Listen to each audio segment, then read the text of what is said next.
दोस्तों, इस समय दुनिया में जितनी भी सरकारें चल रही हैं, जिन भी देशों में, इतने घात पॉलिटिशियन इस समय सब जगह बैठे हुए हैं जिन्हें सिर्फ अपनी सीट की इतनी परवाह है और उन्हें अपने आप को सत्ता में बनाए रखने की इतनी परवाह है कि वो किसी भी हद तक गिर सकते हैं।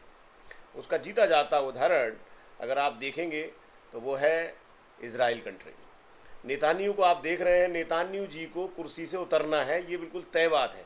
लेकिन जब तक किसी देश में युद्ध के हालात होते हैं या वो देश युद्ध लड़ रहा होता है तो उस समय तक विपक्ष कोई प्रश्न नहीं उठाता और उस व्यक्ति को सत्ता से नहीं उतारा जा सकता। इसी बात का फायदा लेने के लिए लगातार खत्म हो चुके गाजा में भी लगातार आप देख रहे होंगे कि बिल्डिंग पे गिरने के बाद भी वो बम मारता है।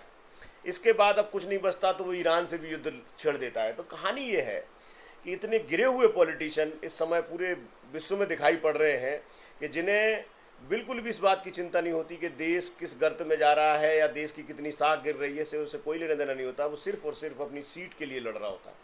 और ये तय है कि जिस दिन इजराइल का युद्ध शांत हुआ, इजराइल में युद्ध नाम की घोषणा बंद हुई कि अब युद्ध खत्म हो गया है, समाप्त हो गया है या सीज फायर्स हो गए, उसी दिन नेतान्याहू को कुर्सी छोड़नी पड़ेगी। इसलिए मुझे लगता है ये अंतहीन है, जो शायद नेतान्याहू मानेगा नहीं। जब तक कि उसे जनता वहाँ की खुद निर्णय नहीं लेगी तब तक स्थितियाँ वो और गंभीर कर देगा इस कंट्री की।